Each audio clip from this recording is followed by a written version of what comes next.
Sino sa mga leading man mo ang good kisser? Sino ba mga naging leading man ko? parang, I think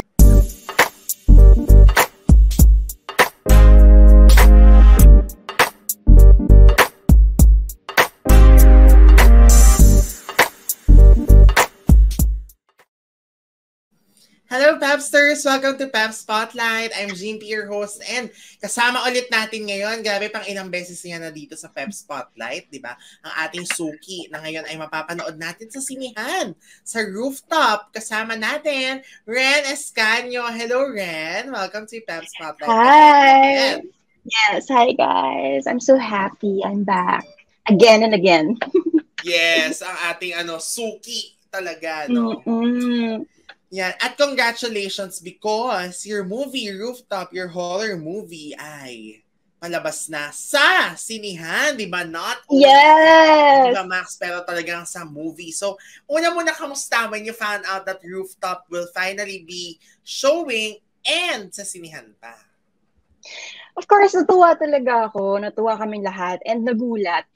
Kasi after almost 3 years, hindi namin in-expect na papalabas pa pala siya. Akala namin hindi na. So, tinatanong namin sa Direk yan, Direk, kamusta yung movie? Kailan pa papalabas? Ganyan. And galing din naman kasi talaga sa kanya na since barkada film siya, gusto niya talaga na ipalabas sa sinihan. Dapat theatrical release para mapanood ng mga magbabarkada, ganyan kasi barkada film siya. So, nung time na pandemic, ganyan, parang nalalabuan ako kung mangyayari siya. Pero ito na nga, finally, showing kami guys, SM Cinemas. So, saya. Correct. Galing, no? Grabe. Tsaka parang surprise ito, di ba? Na parang, uy, ano pala, sinihan na pala tayo, ipapalabas. Kaya go. Tsaka kami din kasi yung first film ng Viva after pandemic na pinalabas sa sinihan. So, yung pressure, diba? Correct. Iba rin naman ang level. Pero yun na nga, at least parang no? At saka, exclusively on SM Cinemas, diba? Not even on Viva Max. Hindi siya pinapalabas pa. Hindi pa. Ako, very exciting naman ang Rooftop, ang buena mano sa sinihan after MMFF, parang true. Parang grabe, nakakatuwa naman. Pero ano ba ang kwento ng Rooftop, Ren, in case they haven't seen it yet on the cinemas? Kwento ito ng 6 na students na nagstay sa school kasi yung school nila merong dormitory. So, nagstay sila doon. Parang nagka-school break, parang ganon. So, nagstay silang 6. Hindi sila umuwi ng mga bahay nila. And then, isang gabi, dahil nga mga estudyante itong mga to, alam mo naman tayo, nung mga bata pa tayo, mahilig tayong mag-party-party, ganyan. So, sila, bilang gusto nila ng fun times, pumunta sila, umakyat sila sa rooftop, kahit bawal. And nag-party-party sila doon. Tapos yung isa sa mga staff na student doon sa school kung saan sila pumapasok, yun yung pinagtripan nila. So may ginawa silang prank and then hindi nila in-expect na yung prank na yun ay kumbaga naging prank gone wrong.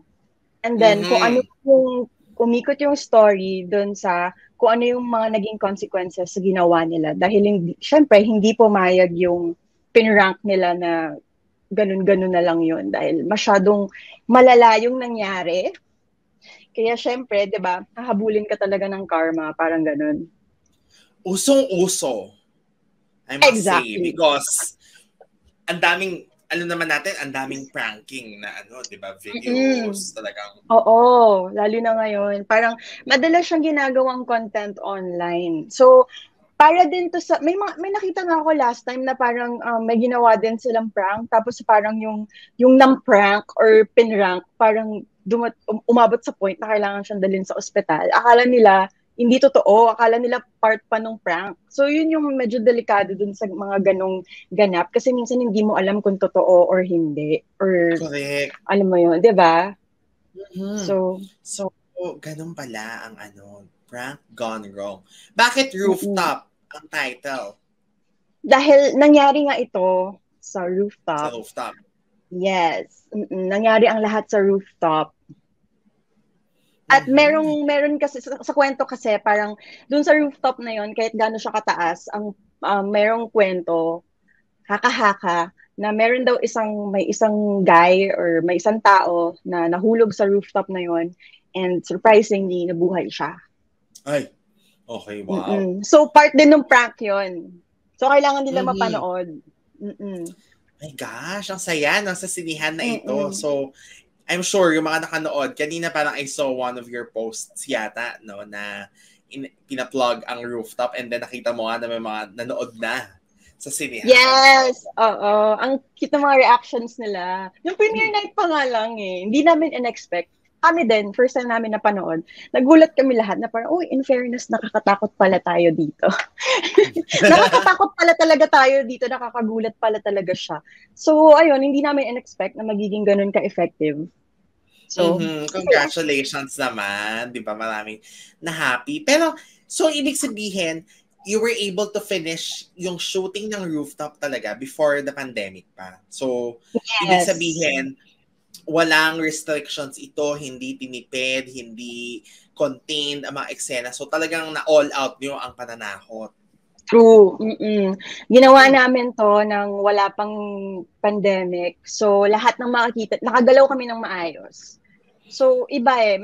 Meron ka talagang makikitang kakaiba compared sa mga nalalabas ngayon na syempre, mas mahigpit, 'di ba? So, ito mas malawak, mas maraming nagawa, mas marami kang ma-experience, mas marami kang makikita. So, yeah. So, may pagkaano to, no?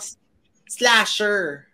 Parang gano'n. Yes. Slasher type. Eh, hindi mo yan magagawa ngayon, di ba? Ang hirap. Parang wala ka tayong movies masyado na even on Viva Max, on iWant, na nagpo-produce digitally, di ba? Parang wala eh. So, ibig sabihin, medyo talagang fresh at saka makakakita kami ng parang ano man tawag dito? Parang eksena ng mga nagawa na hindi pandemya, yung feeling. Totoo. At yung mga mukha namin doon, medyo makikita mo yung character development na tinatawag eh. Parang ganyan pala ako 3 years ago. Parang hindi pala magandang tignan. So, panoorin nyo na lang guys kung anong ibig ko sabihin. Pag napanood nyo. Ito, konting teaser, because yun nga, sinihan siya, hindi siya basta Viva Max, so kailangan medyo meron tayong mga pang-come on, di ba? So ikaw rin, ano ang sa tingin mo, isa sa mga matitinding nagawa mo for the movie na parang dapat abangan?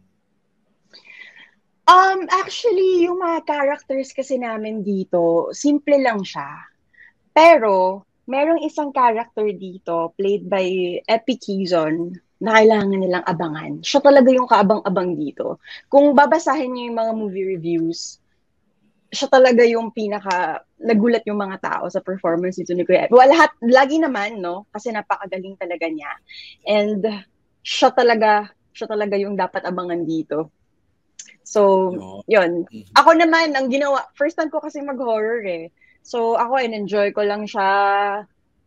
Honestly, nahirapan ako kasi nga hindi madali mag-horror. Para siyang comedy para sa akin. So, yun. Hindi abang-abang doon. Kasi first time eh, di ba, na nakakatakot naman yung makikita nila sa akin. Exciting. Correct. So, hindi ka sexy here. Like, kunyari, I mean, compared to the past films that you've done. Totoo. Ang pinakasagad ko na dito is nag-crop top ako. Yun na yun. Wow! Hanggang crop top lang tayo dito. Kasi nga, ang movie is, a barkada movie and mas focus talaga dun sa horror, sa thrill na ibibigay. Yes. Totoo. Speaking of thriller and horror, at nabanggit mo kanina na para siyang comedy, no? Ano ang challenges mo doing a horror movie? Aminado ako kay Direk Yam na nahirapan talaga ako dun sa pag-build up. Kasi grabe yung kailangan mong aralin na timing. Sa paggawa ng horror, sabi ko nga kanina, para siyang comedy, kailangan may mga mahihit ka eh. So pag hindi mo na-hit yun, hindi siya effective. So, na-realize ko right after mag-shoot, na kailangan pala pag gagawa ka ng horror film, kailangan ibabad mo yung audience na kabahan muna sila bago mo i-reveal kung ano yung nakikita mo eh. So doon, ang pinaka-challenge sa akin is makita nila sa mata ko yon or makita nila sa akin kung gaano kakatakot. At parang weakness ko ang horror. Yun yung naging challenge sa akin. Na-realize ko na weakness ko ang horror. Yun. Pero naigapang naman. Correct, Like, yun nga. naman. Kaya nga nung important. kinabahan ako.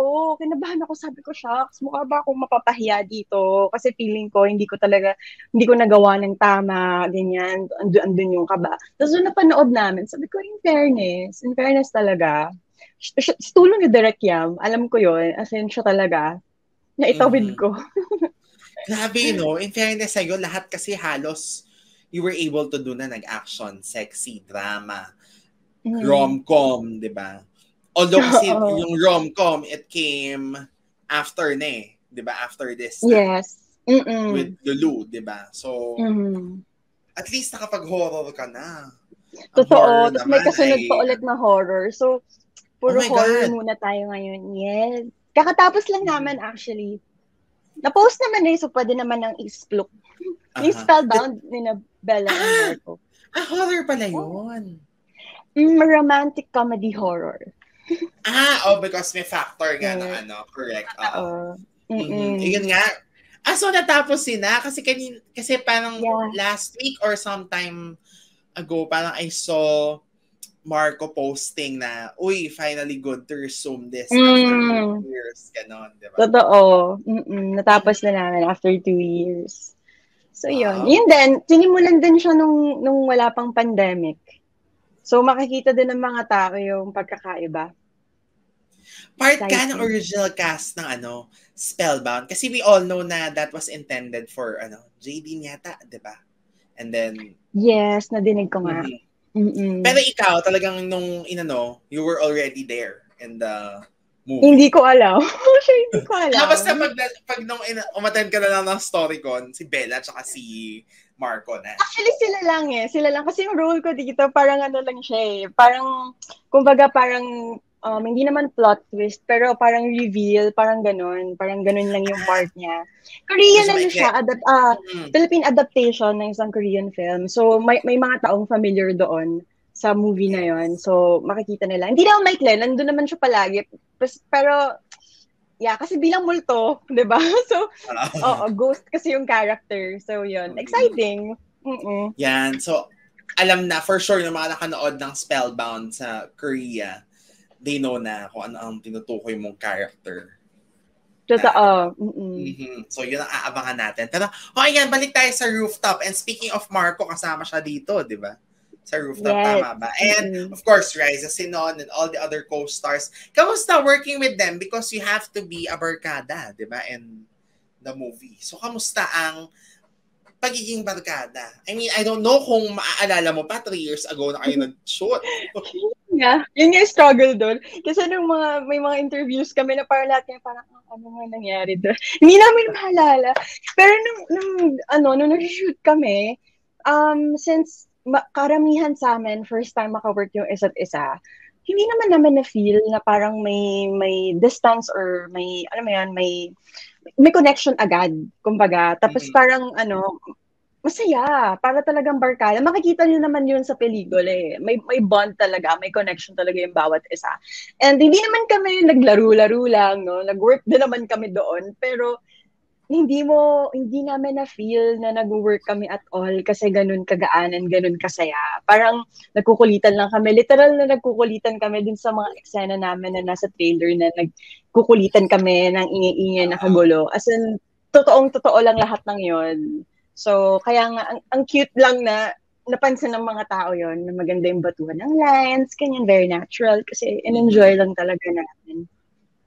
May love, interest ka? Or parang love aspect dito? Like may partner, may boyfriend? Ang mag-girlfriend, boyfriend lang dito is Raisa and Marco. Pero kasi hindi masyadong binigyan ng hindi masyadong binigyan ng pansin yung mga ganong angle sa story. Parang talaga siya, mas mararamdaman ng mga tao yung kung paano sila magtutulungan or kung maglalaglagan ba sila or kung iiwan ba nila yung isa't isa, yung mga ganon. So, yun. May mga ano ba, madugong eksena? Mga Madami. patayan. Oh my gosh! May gusto ko Totoo, mapanood. Nagulat, panoorin mo. As in, super proud ako dito. In fairness, the first time ko mag-horror, hindi ko din in-expect na nadinig namin nasa sinihan kami, nadinig namin yung reaction sa mga tao. So, nakakatuwa na nagulat sila, takot sila, ganyan. Diba? Yeah, gusto ko kasi yung mga ganyan, yung mga patayan. Tapos yung mga isa-isa Oo. yung inaano, di Totoo, ba? Na, oo. oh my gosh, tapos, sino yung... Tapos hulaan mo kung sino yung ganyan. Kasi hulaan mo kung sino yung tumulak, ganyan. So, may mga ganon factor. May mga ganon. Exciting. Tapos, di ba, aabangan mo sino yung di ba sa dulo yun ang tawag nila, yung final girl. Kung sino yung mag-iwan, di ba? Na siya ang mag-save, na magtitigil ng patayan. Ganyan. At abangan din dapat nila kung may maiiwan ba, sino bang mga maiiwan, kung sino ba yung magtatagumpay, mga ganon. Masaya siya.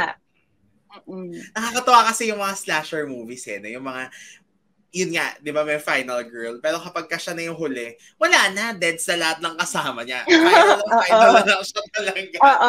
Nahinto nga niya yung gana, pero siya na lang din yung naiiwan. So, tingnan natin yung gano'n nga ba dito. Pero fun nga talaga yung mga slasher. Super din yan nakakamiss kasi wala nang masyadong ganyan dito sa Pilipinas ngayon I mean, kung meron man, ilan-ilan lang, tapos yung hindi gano'n ka-exciting. So, I hope, and mukha naman, based sa feedback ng mga tao and based nga sa kwento mo na parang na-live up naman ng Rooftop ang pagka-miss ng tao sa mga slasher, crime, thriller, horror movie. Well, lahat na ng genre, di ba?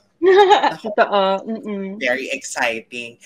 Aside from that, Red, of course, Spellbound, nakento na kanina, no? But any upcoming project that you will be doing?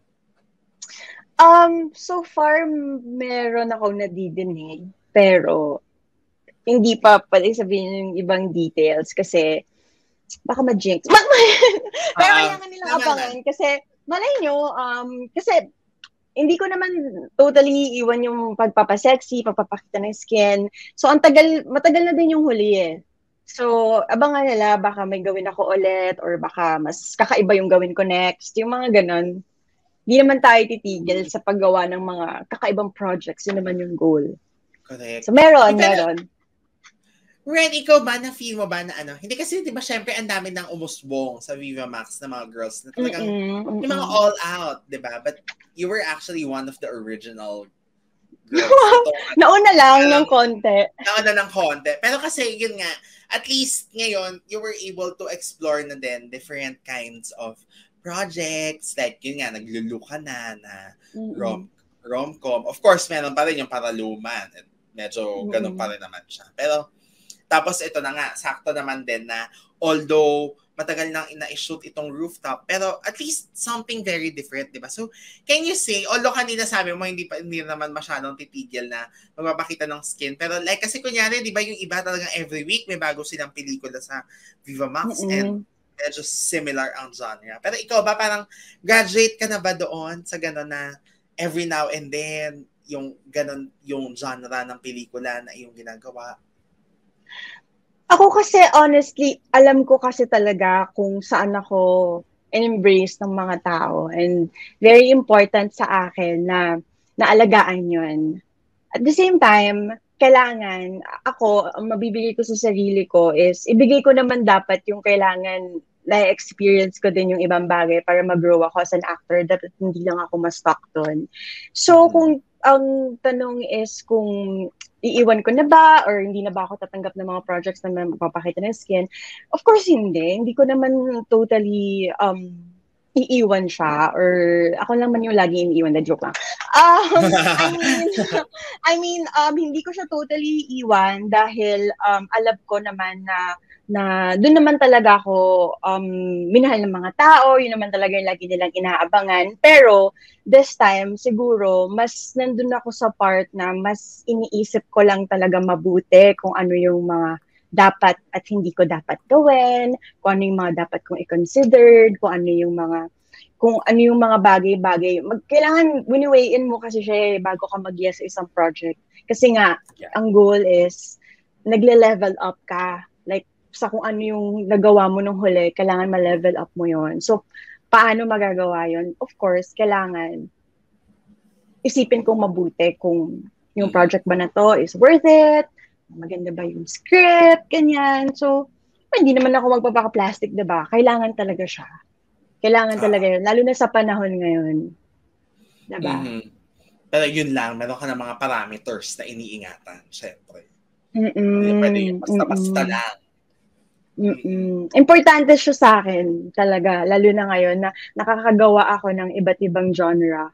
Kailangan yung tipong ma-appreciate ng mga tao every time na lumalabas ako para hindi naman sila magsawa or may makita silang laging kakaiba. Kailangan nagle-level up. Correct, yes. So, yan. Pero, kasi Ren, every Pep Spotlight mo, napapag-usapan natin ito, no? Ang iyong makulay na buhay pag-ibig, charot. Pero for the longest time, ikaw ay single. O ano na update ngayon? Baka meron na. Baka... ganun pa rin. Ganun pa rin. Wala namang bago. Ewan ko ba yun sa mga yan? Ganun pa din naman. Parang, ang hirap kasi. Mahirap eh. Parang, ewan ko sa totoo lang, parang hindi naman ako nagka-trauma, pero parang nahihirapan akong maniwala talaga ngayon sa mga tao. May mga, diba? May mga ganun eh. Parang, alam ko naman na hindi naman deserve ng mga taong like mga nakakasama or nakakausap ko ngayon na parang hindi mo mabibigay yung 100% trust mo sa kanila. Pero, ganun eh. So, parang, saka na lang, parang ganun. Ang hirap eh. Ang hirap magtiwala. Lalo na kapag ilang beses mo kasing naranasan na nasayang yung tiwala mo na binigay dun sa tao. Parang ganun. So sino ang kasama mo nag-dinner nung New Year with a steak and Merlot? Ako lang yun. Dalawa lang yung plano. Talaga. Actually, late post yun. Late post yung pinost ko nung New Year. Pero, I swear guys, nag-New Year ako mag-isa. And feeling ko yun yung pinakamalungkot na New Year ever. Bakit mag-isa ka? Isa talaga ako. Hindi ko alam. Hindi ko din alam. Bakit niyaya naman ako ng mga friends ko. Hindi kasi ako umuwi sa amin. Hindi ako umuwi. So, ewan ko ba, parang nung time na yun, parang ang tapang-tapang ko, parang papanindigan ko to, mag-New Year ako, mag-isa, kaya ko to, strong, independent girl, ganyan. Nung ako nalang mag-isa, malungkot pala siya, guys. So, ang may papayo ko lang is, huwag niyo isa-spend yung New Year na kayo lang mag-isa. Mahirap. Malungkot siya. Totoo yan. Na-experience ko na din yan. Yung luto-luto ka, ganyan. Diba? Tapos, yung pagkakain ko parang, teka lang. Kawawa naman ako. Bakit naman gano'n? May senti moments ako. May senti moments ako habang nung nagka-countdown yung mga tao, nadidinig kong ingin ng paligid. For floor ako time na yun. Tapos nakikita ko yung fireworks, may hawak akong wine glass. Tapos ako parang, ang ganda ng fireworks. Sabang ako malungkot. Alam mo yun. Yung gano'n. Gets! Oh my God, correct. Oo. Relate ako dyan kasi na-experience ko yan. Yung parang kala mo ang saya, no? Independent, ganyan. Strong, independent woman. Saya-saya, luto-luto, ganda-gandahan. Biglang na napanood mo, nagka-countdown na. Di ba? Parang, hindi masaya. Oo. Pero ano na ang personal goals mo this year? Pinagpe-pray mo na ba? Pinagpe-pray ko na sana yung mga tao sa buhay ko ngayon, maging sure na sila. Sila talaga, hindi ako, no? Maging sure sila sa mga bagay ba? Kasi guys, ito yan. Kapag papasok kayo sa isang relasyon or kapag meron kayong magpaparamdam kayo sa isang tao or sa isang babae, kailangan make sure nyo na sigurado kayo. Kasi kung hindi kayo sigurado, makakasakit kayo 100%. May hugot si Ren. So, ibig sabihin nitong kailan, medyo parang meron na sana, pero hindi ka sigurado kung parang mixed signals, ganon. Complicated lang talaga. Complicated lang talaga yung mga tao. So, syempre since ako, mahinang nila lang kasi ako eh. Mahinang nila lang ako to the point na parang kailangan ko lagi kong number one lagi talaga sinasabi sa sarili ko, ang kailangan ko guys is peace of mind. Bukod sa pera. Peace of mind. Yun ang kailangan natin talaga. Money and peace of mind. Totoo. And kung hindi yun mabibigay sa atin ng tao, parang, diba? Let go na. Next na. Move na sa next. Totoo. Tama naman. O, di ba, Ren, we will pray with you. Ako, mag-pray kita. Pareho tayo na mahanap natin ng mga taong magpapaligaya sa atin. Charing! Well, seryosohin tayo. Hindi naman exactly magpapaligaya, pero makaka-add doon. At yun totoo. Nga, magbibigay ng peace of mind, yung hindi, oo nga. Hindi magsisinungaling sa'yo. Hindi ka lolokohin. Yung magiging honest and loyal. Yun talaga. Sa panahon ngayon, napakahirap hanapin ng mga ganong klaseng tao. Kasi karamihan sa ngayon, hindi ko alam kung bakit hindi makontento yung mga tao sa masaya at tahimik na buhay. Gusto nila yung magulo. Oo. Ikaw gusto mo maayos, diba? Ayaw mo sa magulo. So, oo naman. Doon pa lang, hindi na kayo in sync. So, dead man na.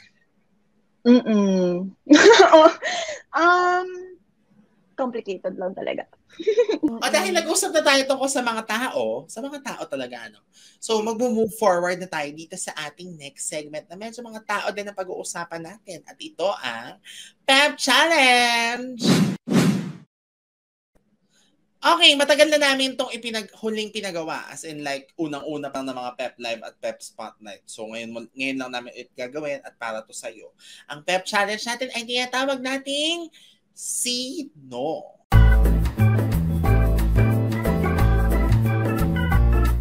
Ayan, so kaya sino? Kasi ang mga questions na ibibigay ko sa iyo ay nagsisimula sa sino. Ibig sabihin, tao ang isasagot mo. Ewan ko kung tao, baka pwedeng hindi. Pero okay, kasi sige. Ewan tao, di ba? So, the questions, so 1, 2, 3, 4, 5, 6, 7 questions na sino sila sa buhay mo. So, ready ka na ba, Ren, na i-reveal ang mga taong ito kung sino sila sa iyong life? Yes, ready na ako mag-name drop. Okay, correct. Name drop. Okay, first question. Ito, madali lang. Sino ang pinaka-close mo sa cast ng Rooftop? Si Ella. First time namin nagsama dito sa Rooftop and hindi ko in-expect na sobrang magiging close kami. To the point na first day pa lang namin dalawa. As in, grabe, nag-sync talaga lahat-lahat ng bagay. Yung connection nandun. And dumating sa point na binigyan niya ako ng mga crystals, ganyan. Kasi mahilig siya sa mga ganon. So yun. And lagi kaming nag-uusap, nagkakaintindihan sa mga bagay-bagay. Relate kami sa isa't isa. So, yun, si Ella. Ella, ang pinaka-close sa Rooftop, Ella Cruz. Okay, speaking of close, sino naman sa mga girl co-stars mo in your movies ang naging super ka-close mo? Actually, not only in movie, but even in your project. Sorry, mali lang yan. In your project. So, pwedeng from TV din, from movie, pero mga girl na co-star. Pwede kay TV? Oh. I think magugulat yung mga tao dito. Parang hindi nila masyadong nakikita or nadidinig kasi. Pero kasi naging roommates kami ni Bubbles Paraiso before sa Provinciano. And nung mga panahon na yon, as in masasabi ko talagang naging solid kaming dalawa. To the point na nag-share ako sa kanya, nag-share din siya sa akin. Actually, nami-miss ko siya. Kasi hanggang ngayon naman may communication kami.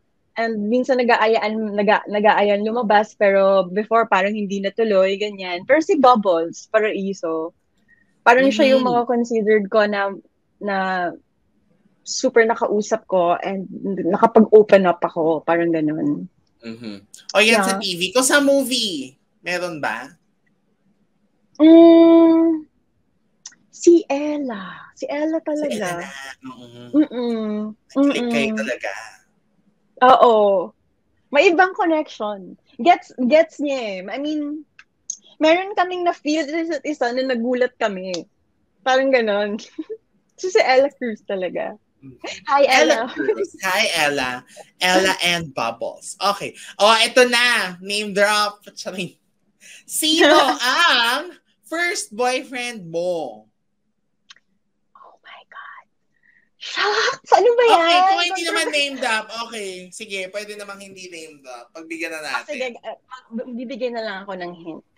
Siya kasi yung mga considered ko na first boyfriend since siya yung long term eh. Siya yung first ever yung long term talaga. And lately kasi controversial siya. Trending siya, ganyan. Nanggaling siya sa isang show lately. Sino Isang to? reality show. Reality show. Oo. Nawalaan nga ng mga tao eh. Minsan ang weird, tinatag nila ako, ganyan, tinitweet nila ako. So, hindi ko alam kung paano nila nalaman. Tapos may mga nahanap silang photos. Mga throwback photos before. Sabi ko, oh, okay, ang galing nila mag-stalk. So, showbiz to? Showbiz na siya ngayon. Pero nung time na yun, magkasama kami sa isang show eh. Pero hindi pa ganun ka-active. Sige, mamaya. Well, dalawa lang naman. Okay. Dalawa nga lang sila eh. Obviously, hindi yung isa. Dalawa silang naging showbiz eh. Oo. Kilala mo to for sure. Mamaya huwag kang aalis dito. Yes. Okay, sige. Ito na. Ito next, pasabog question. Sino sa mga leading man mo ang good kisser? Sino bang mga naging leading man ko? Parang si Kuya Joe lang naman ata. Si Joe, hindi naman as in leading man yun eh. Parang wala naman ako naging... Kasi syempre, meron pa rin. God. Actually, even Coco, may kissing scene ba kayo ni Coco sa Probinsyano? Meron, isang beses. Kasama din yan. Oh yes, nga. Parang parang wala. Kasi parang ako eh. Masyado sila mahina. Parang ako, wala sa kanila ako. Ako talaga. Ako na lang. Sige. Dapat pala hindi pala leading man to, no? Dapat pala partners. Kasi isama natin si Cindy at si Rita. Oh! Okay. Biglang meron mas marami kasi. Hindi kasi mas madami kasi kaming mga naging eksena before ni Cindy. I think si Cindy. See guys, tatalo pa kayo ng mga babae. Charot. Oo. May laban ang naganap talaga sa mga kissing scenes namin ni Cindy. So, kung hindi niyo pa napapanood, no? Palaban talaga siya. Kasi talaga. Ang agan. Okay. So, it's Cindy. Dapat pala partner Cindy leading man. Okay. Ito, sino ang takbuhan mo kapag meron kang problema?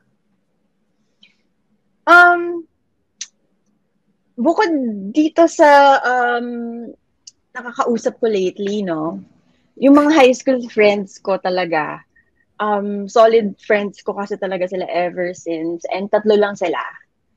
Masyadong maliit yung circle of friends ko and gusto ko ma-maintain yun ng yun lang. Lalo na sa panahon ngayon, di ba? Hindi naman talaga tayo ganun ka nakakatagpo ng mga tatawag nating true friends. Dahil sa showbiz, kanya, mahirap talaga, sa totoo lang. Pero yun, sila talaga, like, alam mo yun, lahat alam nila. Kinikwento ko lahat. Ganyan. Okay. So, high school friends. Okay, yes. Ito na. Sino ang one true love mo? One true love? Wala. Shucks. Kung hindi tao, weird. Mo.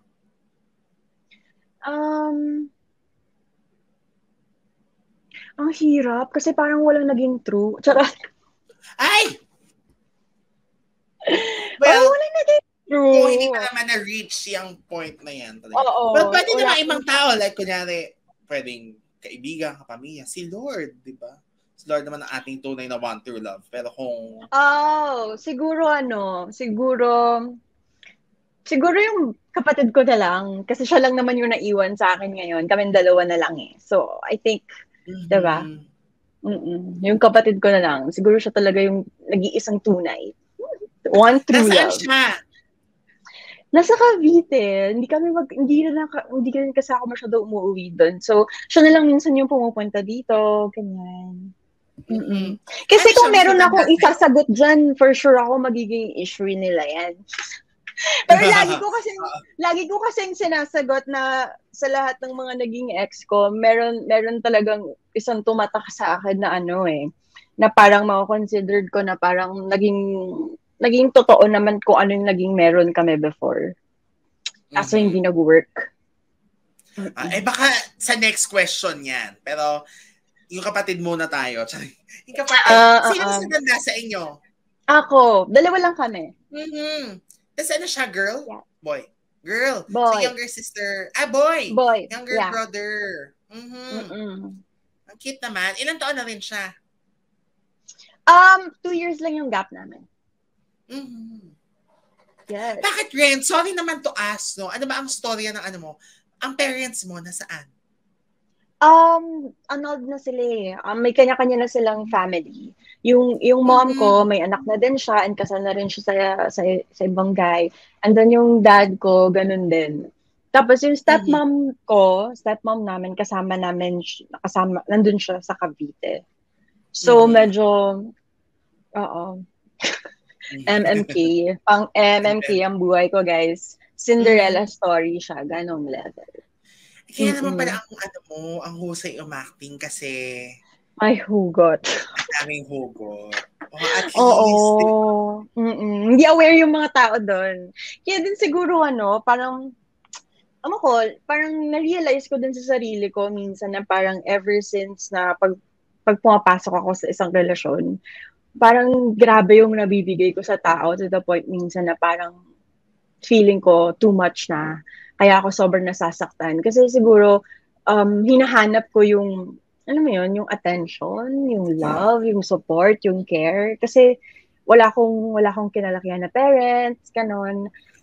Yung dad ko, lagi kasi siyang abroad ever since bata pa kami. So, wala rin ako hindi rin talaga namin nakasama yung dad ko. So, siguro parang naghahanap ako ng, parang ganon.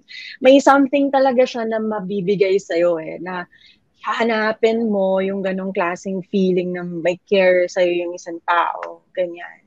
Kaya parang todo talaga ako mag-love. Kaya grabe din ako masaktan. Kaya mahina ako dyan, guys. Sobrang kaya may hugs rin. Siyempre ngayon lang namin na oo nga. Sorry naman na patanong ako. Wala lang, para lang carry lang, oo naman. Ito yung gaps. Pero, thank you din for sharing that. And, diba, at least, diba, you are your own girl now and you're making it big. And kahit mag-isa ka sa iyong humble condo, happy naman. Although hindi pa exactly happy kasi syempre hindi naman tayo always na parang mako-complete agad, di ba? Pero at least, parang you're in a good place naman ngayon. As long as alam ko na okay naman sila, kahit hindi ko kasi masyado nakakausap yung parents ko lately. So parang, okay lang sa akin, basta as long as okay sila, walang nagkakasakit. Yun ang number one, walang nagkakasakit. Kasi yung health talaga. Of course, tumatanda sila, ganyan. Yun. And yun nga, at least your brother is there with you talaga. Yes. Okay. This is your chance to invite our Pepsters to go to the cinemas and watch. Yes. Yes, guys. Please support our film Rooftop. Showing na po sa lahat ng SM Cinemas. So sana alamin niyo yung cinema list. Naka-post po yan sa Instagram ko. So sana bigyan niyo po ng chance dahil itong pelikulang to, it's a barkada film, masarap, magandang panoorin, nakakatakot. Lahat kayo may mafe-feel na something dahil matagal po nating hindi na feel ang ganitong feeling na makanood sa sinehan. So sana po ibigay niyo sa mga sarili ninyo, suportahan po natin ang local films dahil nagsa-start na po ulit na magpalabas sa mga sinehan. So sana po makuha namin yung suporta ninyo. Rooftop, now showing, directed by Yam Laranas. Kasama ko po dito, of course, si Raza Zanon, Marco Gumabaw, Ella Cruz, Marco Gallio, and Andrew Mulak, and of course, Epic Kizon. So sana supportahan po ninyo at idamay nyo na yung buong barkada, magtakutan na kayo sa sinehan. Go watch Rooftop. Yes. Your social media, nasabi mo na ba? Yeah. Yes. And follow nyo ko sa aking Twitter and Instagram at RealRen, RealRhen. And meron din akong TikTok kung gusto niyo makita yung mga pagkakalat ko dyan. RealRen Ascanio. Follow Yan. me. Yes, i-follow niyo si Ren kasi marami kayong matututunan. Maraming And Exactly. and with that, of course, huwag niyo rin kaming kakalimutang i-follow sa aming social media accounts na magpa-flash sa aming screen. Mag-subscribe sa aming YouTube channel, just search Pep TV and there you will find the replays of our Pep Live, Pep Spotlight, and all our videos. And of course, visit www.pep.ph for your daily dose of showbiz news and updates. Yan, of course. And, ayan, Ren, ayan, ako rin, i-follow nyo ako sa social media. Kung gusto nyo, kung hindi nyo type, bahala na kayo, malalaki na tayo. Basta kailangan ng tama ang ating discernment sa mga bagay na importante at kailangang desisyonan. Ren, thank you so much. Maraming salamat. And congratulations sa rooftop. Huwag kang Thank you so much, Gypsy. Yes, thank you, Pep. Palaging pag-invite po sa akin para makapag-promote po ng mga ginagawa kong pelikula. Thank you so much, guys. Thank you. Yes, thank you so much, Ren. And this has been Pep Spotlight by everyone and have a great day sa inyong lahat. Be safe.